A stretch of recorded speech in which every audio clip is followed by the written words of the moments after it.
Good morning students. मैं कुंदन कुमार। पिछले class में जो हमारा फर्स्ट लेक्चर था फिजिक्स का, आप लोग को उपलब्ध कराया था, उसमें हम लोग फिजिक्स का ओरिजिन, जो मूल है उसका, जहाँ से फिजिक्स जन्म हुआ, उसका डिटेल हम लोग हिस्टोरिकल बैकग्राउंड पढ़े थे। और फाइनली उसका जो समरी था, निचोड़, वो यही था कि प्राकृतिक में जो भी घटनाएं घटती है उसी के अध्ययन को, उसी के स्टडी को फिजिक्स कहा जाता है। अब उसके आगे हम इस टॉपिक को लेकर चलते हैं। तो आज का जो टॉपिक है वह है फिजिकल क्वांटिटी।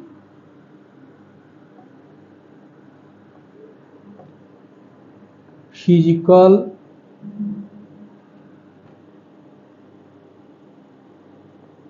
क्वांटिटीज, भौतिक राशियां।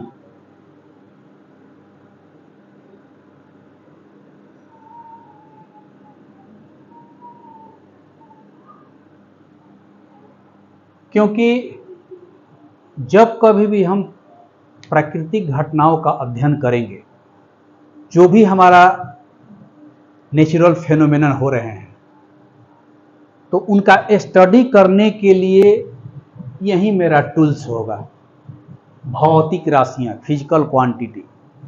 तो इस नेचर में बहुत सारे असंख्य क्वांटिटी हैं। बहुत सारे क्वांटिटी की खोज हो गई है, बहुत सारा क्वांटिटी खोज हो रहा है। तो कितना का कैरेक्टर, कितना का गुण आप याद रखिएगा? नहीं। प्राकृतिक में कुछ ऐसी भौतिक राशियां हैं, कुछ ऐसे फिजिकल क्वांटिटी हैं जो मूल रूप से है, प्राकृतिक ने उनको मूल रूप में बनाया है कि अगर वह क्वांटिटी नहीं है तो समझिए कि प्रकृति नहीं है। उसको कहा जाता है मूल भौतिक राशि, फंडामेंटल फिजिकल क्वांटिटी। और उन मूल भौतिक राशियों को अगर छोड़ दें तो बाकी जितने भी लार्ज नंबर ऑफ क्वांटिटीज हैं, एक बहुत बड़ी संख्या में भौतिक राशि, फिजिकल क्वांटिटी है, उसको कहा जाता है व्युत्पन्न भौतिक राशि, डिराइव्ड फिजिकल क्वांटिटी। यानी कि इस प्राकृतिक में जितनी भी भौतिक राशियां हैं उनको दो भाग में बांट दिया गया। देखिए,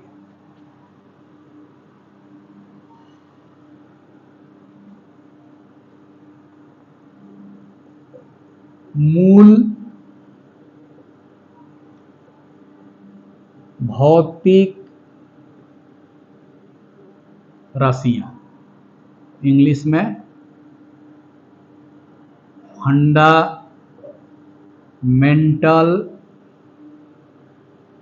फिजिकल क्वांटिटीज।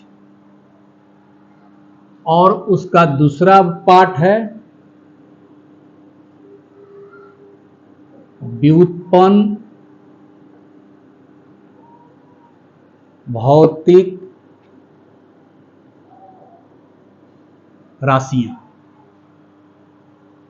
इसको बोलेंगे डिराइव्ड फिजिकल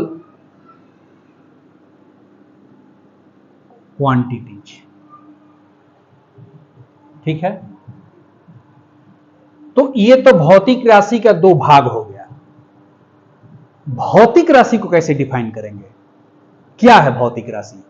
जैसे हम लोग फिजिक्स पढ़ना जब शुरू किए तो फिजिकल बैकग्राउंड को देख करके, फिजिक्स के हिस्टोरिकल बैकग्राउंड को देख करके लास्ट में फिजिक्स को हमने डिफाइन किया कि study of all natural phenomenon, प्राकृतिक घटनाओं के अध्ययन को फिजिक्स कहा जाता है। तो जब हम ये टॉपिक पढ़ रहे हैं भौतिक राशियां, ये कैसे डिफाइन होगा? तो जिन राशियों के, जिन क्वांटिटीज के मापने के लिए, यानी कि उसका मेजरमेंट करने के लिए कोई ना कोई इंस्ट्रूमेंट बना है और कोई ना कोई उसका स्टैंडर्ड, मानक का मतलब उसका मात्रक, यूनिक बना है।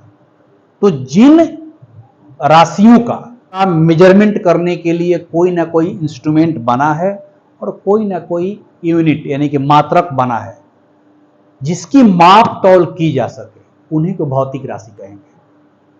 जिसकी माप तौल नहीं कर सकते हो भौतिक राशि नहीं होगी, वो अभौतिक राशि, नॉन फिजिकल क्वांटिटी। तब वो क्या है, हमको तो उससे मतलब है नहीं, तो नॉन फिजिकल क्वांटिटी का मेजरमेंट इसमें नहीं करेंगे। नॉन फिजिकल क्वांटिटी है क्या, छोटा सा एग्जाम्पल देते हैं, आपको समझ में आ जाएगा। जैसे मान लीजिए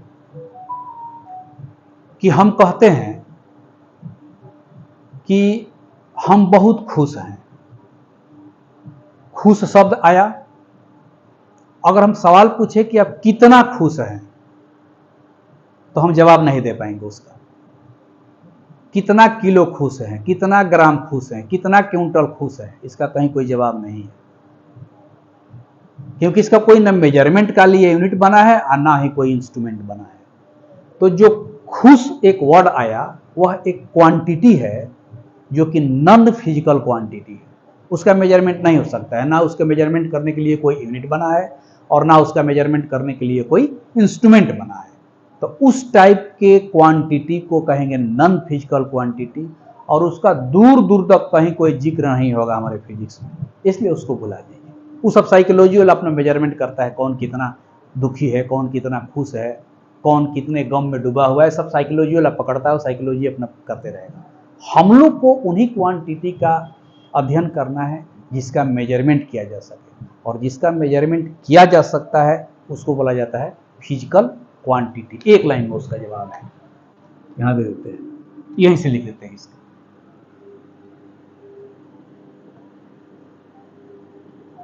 जिसकी माप तौल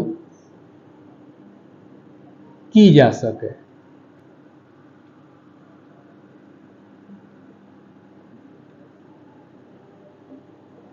है ना, जिसकी माप तौल की जा सके, which can be measured, which can be measured, English में हो गया। अब जैसे हम अपना ही पर एग्जाम्पल फिर लेते हैं कि मेरा वजन बहुत अधिक हो गया, तब आप सवाल कीजिए कि कितना हो गया, तब मेरे पास उसका जवाब है 50 किलो हो गया, 60 किलो हो गया, 70 किलो हो गया। तो जो किलो वर्ड आ रहा है वह उसका स्टैंडर्ड है, मात्रक है, यूनिट है, और मापने के लिए यंत्र बना हुआ है। किसी तरजुई पर चढ़ जाएंगे, कोई इलेक्ट्रॉनिक मशीन आजकल चलता है उस पर चढ़ जाएंगे, स्प्रिंग बैलेंस से धक लटक जाएंगे, यानी कि कोई ना कोई इंस्ट्रूमेंट है जिसका मेजरमेंट कर सकते हैं। तो जो मेरा वजन है उसका मेजरमेंट हो गया, तो मेरा वजन एक फिजिकल क्वांटिटी है। तो इस तरह से फिजिकल क्वांटिटी का एक ही लाइन का डिफिनेशन हुआ कि जिसकी माप तौल की जा सके। उसके लिए मेजरिंग इंस्ट्रूमेंट भी है, माप तौल का मापक यंत्र भी है, और उसके लिए यूनिट भी है, स्टैंडर्ड भी है कि इस चीज में मापाएगा। हम ग्राम में माप सकते हैं, किलोग्राम में माप सकते हैं, क्विंटल में माप सकते हैं अगर वजन है तो। उसी तरह से अगर लंबाई है तो मीटर में, सेंटीमीटर में, गज में, किलोमीटर में, मील में, ये सारे मेजरमेंट के लिए हम यूनिट बना हुआ उसको माप सकते हैं। तो फिजिकल क्वांटिटी का यही डिफिनेशन हुआ। अब इसी फिजिकल क्वांटिटी को हम लोग दो भाग में बांट दिए, एक हो गया मूल भौतिक राशि, एक हो गया व्युत्पन्न भौतिक राशि। मूल भौतिक राशि का मतलब होता है कि वह किसी पर डिपेंडेंट नहीं है, वह अपने आप में यूनिक है, वह किसी के सहयोग प्राप्त करके नहीं बना है, प्राकृतिक ने उसको जन्म दे दिया है, वो मूल भौतिक राशि कहलाएगा। और व्युत्पन्न कौन कहलाएगा, कि जो इस मूल भौतिक राशियों में से 2, 3 या उससे अधिक को मिला करके बना होगा, वह कहलाएगा व्युत्पन्न भौतिक राशि। यानी कि जो व्युत्पन्न, नाम है व्युत्पन्न, मतलब कि उत्पन्न हुआ है किसी न किसी से। तो किससे उत्पन्न हुआ है, तो मूल भौतिक राशि से। तो निश्चित रूप से अगर हम मूल भौतिक राशि का कैरेक्टर पता कर ले, उसका फीचर्स पता कर ले, यानी कि उसके बारे में जान लेंगे, तो इसके बारे में जानने की जरूरत नहीं होगी, क्योंकि तो इसी से इसका जन्म हुआ है। यानी कि बाप के शरीर का हम अगर हुलिया पढ़ लेते हैं तो बेटे के शरीर का हुलिया पढ़ना जरूरी नहीं है। इस धरती पर मान लीजिए कि 600 करोड़ माने 6 अरब लोग हैं। आप पूछेंगे कि एक आदमी के शरीर की बनावट की व्याख्या करें, तो क्या हम 600 करोड़ लोग का शरीर का ऑब्जर्वेशन करेंगे? नहीं। किसी एक से ही हम लोग जन्मे होंगे। इस धरती पर सबसे पहले जब धरती बनी होगी, इसकी रचना हुई होगी, प्रकृति ने इसको बनाया होगा, तो इस पर कोई ना कोई पहले एक नर और एक मादा को भेजा होगा। तो उस नर और मादा का जो बेसिक स्ट्रक्चर है, उस बेसिक स्ट्रक्चर को अगर हम पढ़ लेंगे तो हमको 600 करोड़ को पढ़ने की जरूरत नहीं है। ठीक उसी तरह से यह प्रकृति, यह ब्रह्मांड बहुत बड़ा है, तो इसमें फिजिकल क्वांटिटी भी बहुत अधिक होंगे, लेकिन जो मूल भौतिक राशियां हैं वह मात्र 7 हैं, और इन्हीं 7 में से 2 या 2 से अधिक को मिला करके ये भौतिक राशियां बनी है, जिसकी संख्या बहुत है, large number of the derived physical quantity in the universe. तो इसलिए अगर हम इन मूल भौतिक राशियों का कैरेक्टर जान लेते हैं, तो इन राशियों का कैरेक्टर जानने के लिए हमको दिमाग नहीं लगाना है, क्योंकि जो कैरेक्टर इसका होगा वो कैरेक्टर इसमें आ जाएगा। तो सबसे पहले जरूरी होगा कि हम लोग जान लें कि मूल भौतिक राशि कौन कौन है। तो देखिए मूल भौतिक राशि कौन कौन है। यहाँ एक चार्ट जैसा बना देते हैं हम, यहाँ पर, यहीं पर पहिलका है द्रव्यमान,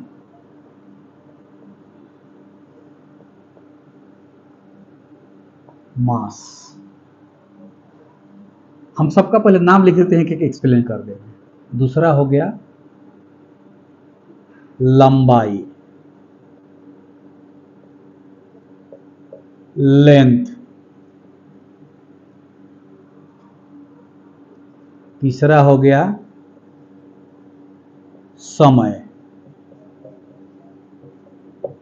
टाइम। चौथा हट जाएगा, चौथा हो गया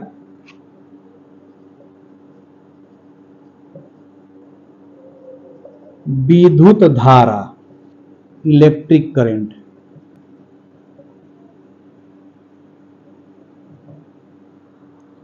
पांचवा हो गया तापमान, टेम्परेचर।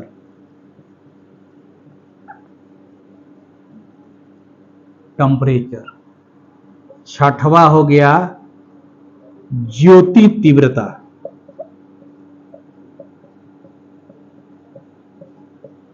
ल्यूमिनस।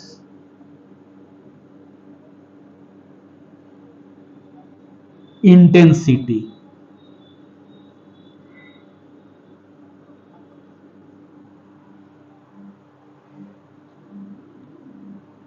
और सातवां हो गया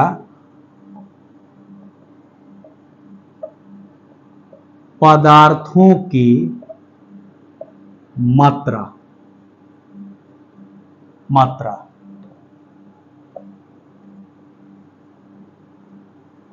अमाउंट ऑफ सब्सटेंस। पूरे प्रकृति में, पूरे ब्रह्मांड में प्रकृति जब बनी है तो इन्हीं 7 चीजों से वो बनी है, माने यह मूल रूप से है। इसमें किसी चीज का समावेश नहीं है, इसमें किसी चीज का समावेश नहीं है, मिक्सचर नहीं, ये सब अपने आप में यूनिक है। यह मूल है। मूल उसी को कहा जाता है जिसको किसी ने नहीं बनाया, वो अपने आप बना है। तो ये 7 मूल भौतिक राशि से ही पूरा ब्रह्मांड बना हुआ है। अब एक एक करके इसका हम लोग देख लें डिटेल्स ब्रीफ में। द्रव्यमान, मास। अगर प्रकृति में कोई चीज है तो उसमें मास है। अगर मास नहीं है तो इसका मतलब यह हुआ कि वह वस्तु नेचर में है ही नहीं, वह उसका एग्जिस्टेंस है ही नहीं। इस धरती का, इस ब्रह्मांड का सबसे छोटा से छोटा भी चीज अगर है ना तो उसका भी मास है। सबसे छोटा चीज क्या है आप लोग पता है? इलेक्ट्रॉन। इलेक्ट्रॉन को छोटा चीज माना गया है, जो परमाणु के अंदर होता है। तो एक इलेक्ट्रॉन में भी मास होता है। कितना मास होता है? एक इलेक्ट्रॉन का मास होता है मालूम है 9.1 गुने 10⁻31 kg। ये है इलेक्ट्रॉन, इस इलेक्ट्रॉन होता है, ध्यान रखिएगा, kg, ये मास है उसका। तो इस ब्रह्मांड का सबसे छोटा चीज है इलेक्ट्रॉन, उसका भी मास है, भले बिल्कुल ही कम है, क्योंकि -10⁻31 बहुत कम होता है, लेकिन है। अगर इलेक्ट्रॉन एग्जिस्ट कर रहा है तो उसमें मास है।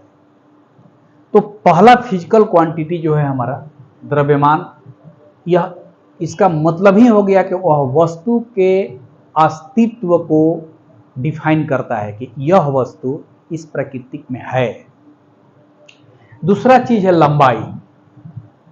अगर कोई वस्तु है तो उसका कहीं ना कहीं दो छोर होगा। मान लेते हैं कि मेरे पास कोई वस्तु है जिसका हम दो पॉइंट लेते हैं उस वस्तु पर, तो दो पॉइंट के बीच जो भी उसका एग्जिस्टेंस है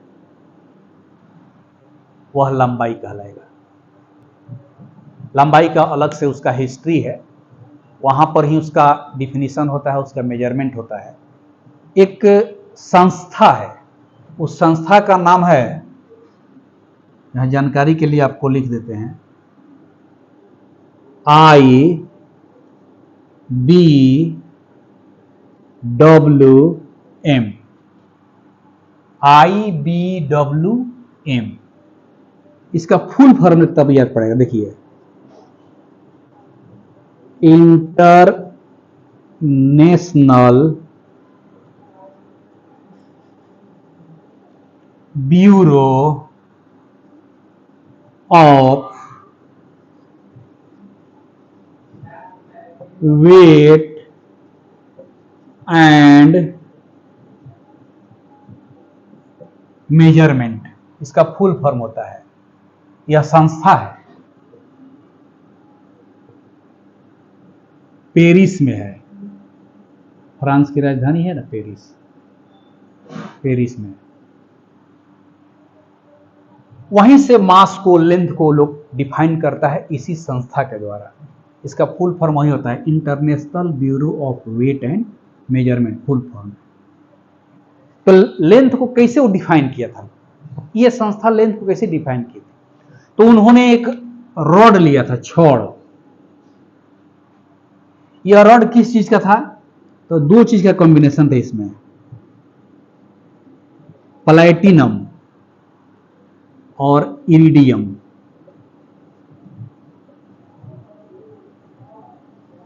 ये दो चीज का कॉम्बिनेशन वाला एक छड़ लिया था लोग,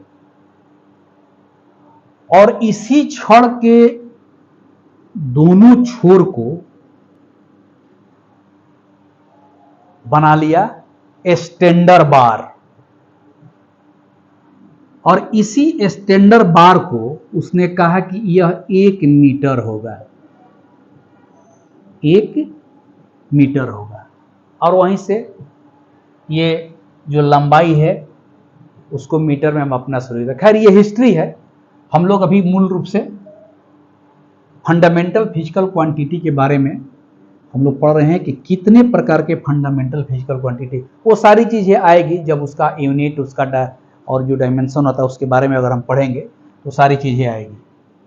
तो अब यहां पर हम लोग को देखना है कि अगर ये 7 फंडामेंटल फिजिकल क्वांटिटी है, मूल भौतिक राशि है, तो इसका कौन कौन सा कैरेक्टर हमको याद रखना है कि पूरे ब्रह्मांड में जितने भी फिजिकल क्वांटिटीज हैं, भौतिक राशि हैं, उसमें से याद करने लायक मात्र 7 गो ही है। इसी में मेहनत करके इसको रट जाना है, याद कर जाना है। बाकी सैकड़ों लाखों फिजिकल क्वांटिटी अगर मिलेगा उसको हम लोग बिना याद किए केवल इसके सहारे इसका सारा खाका निकाल लेंगे। तो इसका कौन कौन सा कैरेक्टर हमको लेकर के चलना है, तो देखिए, अब हम इसको हम मिटा देते हैं, समझाने के लिए हम किए थे, इसको मिटा दिए।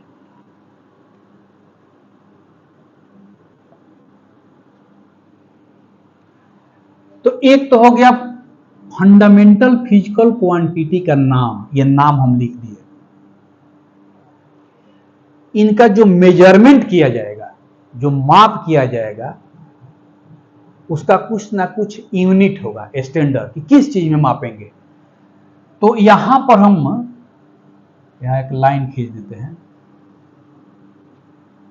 यहां पर इसका लिखते हैं हम यूनिट। तो एस आई यूनिट लिखेंगे, बता देंगे तुरंत क्या है एस आई यूनिट। थोड़ा सा इसको आगे लिखिए,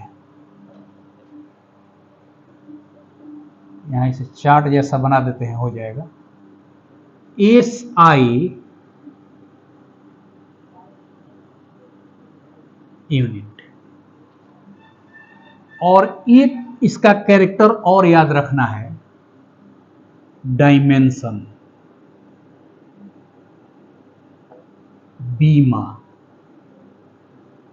इसको बीमा कहा जाता है। इसके सामने लिख देते हैं बीमा, इसको बोलेंगे मात्रक, एस आई मात्रक।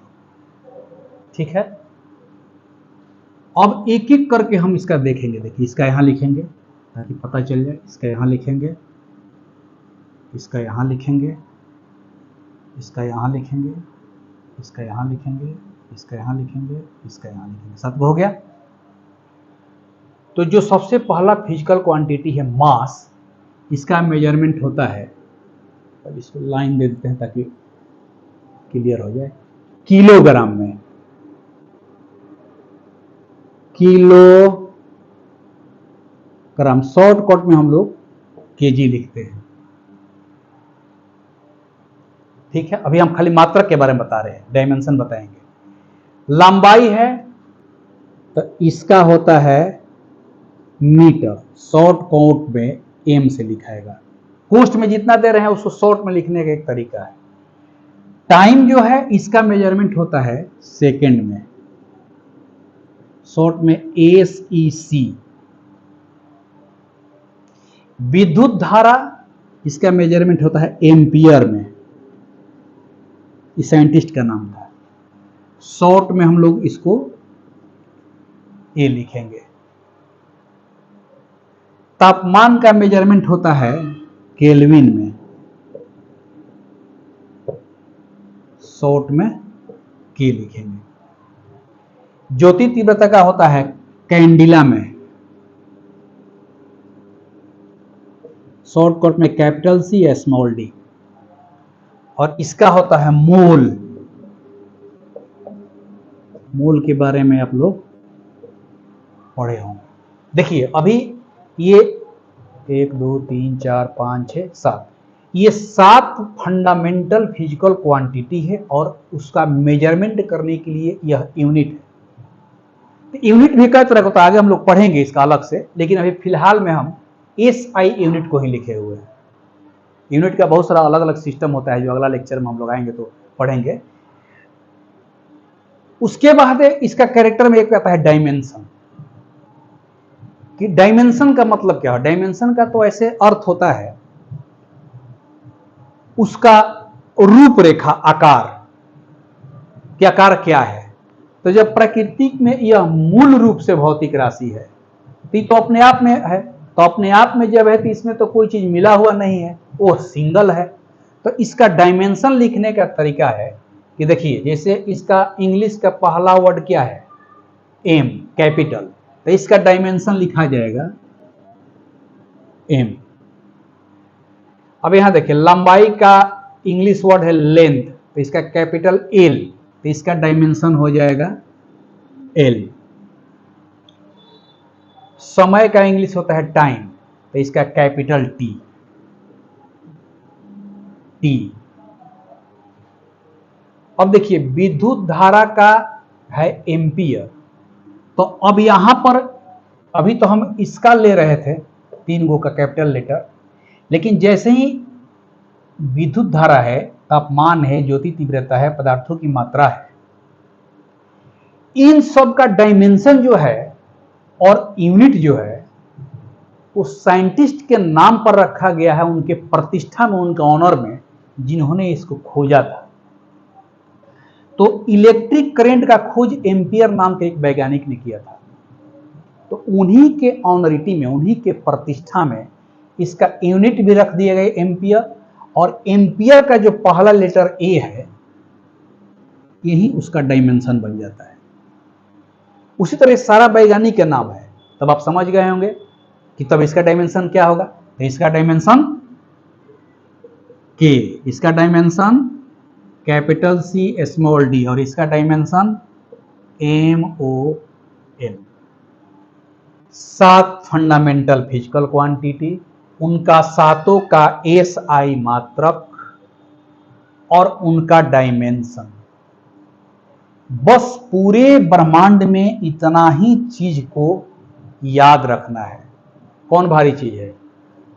अब अगर हम ये कह रहे हैं कि 7 का डिटेल्स अगर हम याद रखेंगे, डिटेल्स में भी 3 ही फीचर्स, एक उसका नाम, एक उसका SI मात्रक और एक उसका डायमेंशन, इसी से हमारा पूरा ब्रह्मांड समझ में आ जाएगा। तो थोड़ा सा मेहनत करके इसको याद कर लेना है। और याद करने का तरीका है कि जैसे हम चार्ट बनाए हैं वैसे ही आप भी चार्ट बनाइए। एक बार बनाइए, 2 बार बनाइए, 3 बार बनाइए, उसके बाद इस मूल चार्ट से मिलाइए कि हमारा कहीं गलती तो नहीं हो रहा है। तो इन 7 फिजिकल क्वांटिटियों में ऊपर का MLT किसी वैज्ञानिक के नाम पर नहीं है, वो मूल रूप से है। और उसके बाद जो बच गया 4, current, electricity, temperature, luminous intensity, amount of substance, ये सब वैज्ञानिकों के द्वारा खोजा गया था। और वैज्ञानिकों के द्वारा खोजे जाने के कारण उनके ऑनरिटी में, उनके प्रतिष्ठा में उनका मात्रक भी रखा गया उनके नाम पर, और उन्हीं के नाम का जो पहला लेटर है बीमा बना दिया गया। तो इस तरह से ये मूल भौतिक राशियों का स्ट्रक्चर आपका तैयार हो गया। तो ये हो गया हमारा मूल भौतिक राशि। अब आ गया व्युत्पन्न भौतिक राशि, दूसरा। एक पार्ट तो हमारा ये हो गया, हम जितना भी पढ़ाए हैं ये सब इसके बारे में पढ़ाए हैं। देखिए यहां से मतलब कि इसको ऐसे काट लीजिए, इसके बारे में अभी हम नहीं पढ़ाए हैं। ये मूल भौतिक राशि है, ये उसका है। अब उसके बाद व्युत्पन्न भौतिक राशि कौन है, कितने हैं। व्युत्पन्न भौतिक राशियों की संख्या बहुत अधिक है। Large number of derived physical quantity हैं इस ब्रह्मांड में, इस प्राकृतिक में। और उस प्राकृतिक में जैसे जैसे हम लोग पढ़ते जाएंगे, अब कौन होगा, जैसे मान लीजिए स्पीड हो गया, चाल,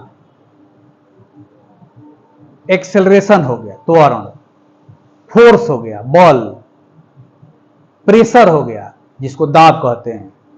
जितना भी आप नाम लीजिएगा इस 7 को छोड़ करके फिजिक्स में, वो सब के सब डिराइव्ड फिजिकल क्वांटिटी होंगे। यानी कि व्युत्पन्न माने किससे उत्पन्न, इन्हीं 7 में से कोनो 2 को, कोनो 3 को, कोनो 4 को मिला करके वो बना होगा। तो 3 को मिला के बना होगा तो उसका मात्रक भी क्या हो जाएगा, तो तीनों के मात्रक को मिला देंगे। बीमा क्या हो जाएगा, तीनों के बीमा को मिला देंगे, बन जाएगा। कुछ याद ही नहीं करना है, बस क्या याद करना है, जैसे मान लो कि हम कह रहे हैं चाल, स्पीड, स्पीड क्या है, माने उसका डिफिनीशन।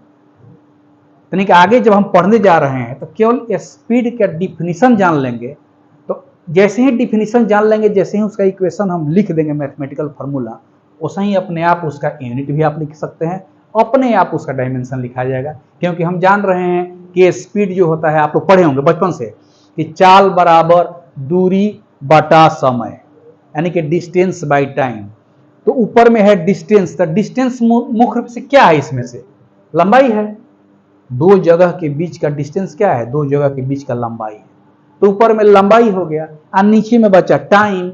तो 2 मूल भौतिक राशि उसमें मिल गया, कौन कौन, लंबाई और टाइम। तो लंबाई बटा टाइम, तो उसका मात्रक क्या हो जाएगा, मीटर बटा सेकेंड। उसका बीमा क्या हो जाएगा, L बटा T, सिंपल चीज।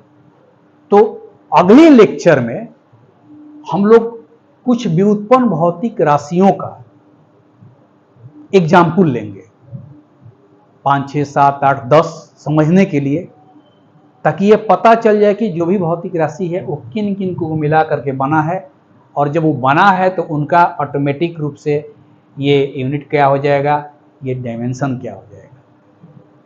अगर ये टॉपिक अच्छा लगा जिसमें हम आज भौतिक राशि क्या है, भौतिक राशि कितने भाग में होता है, मूल भौतिक राशि, व्युत्पन्न भौतिक राशि, मूल भौतिक राशि कितने प्रकार का होता है, तो ये 7 प्रकार का होता है। सातों का मात्रक क्या है, सातों का बीमा क्या है, यानी कि यूनिट एंड डायमेंशन क्या है, ये हम लोग पढ़ लिए। अब अगले क्लास में जब हम शुरू करेंगे व्युत्पन्न भौतिक राशि, तो एक एग्जाम्पल के साथ शुरू करेंगे ताकि उसका बेटर तरीका से इंटरप्रिटेशन हो सके।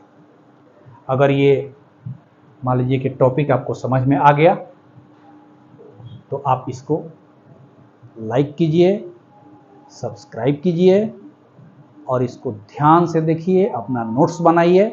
तब तक के लिए नमस्कार।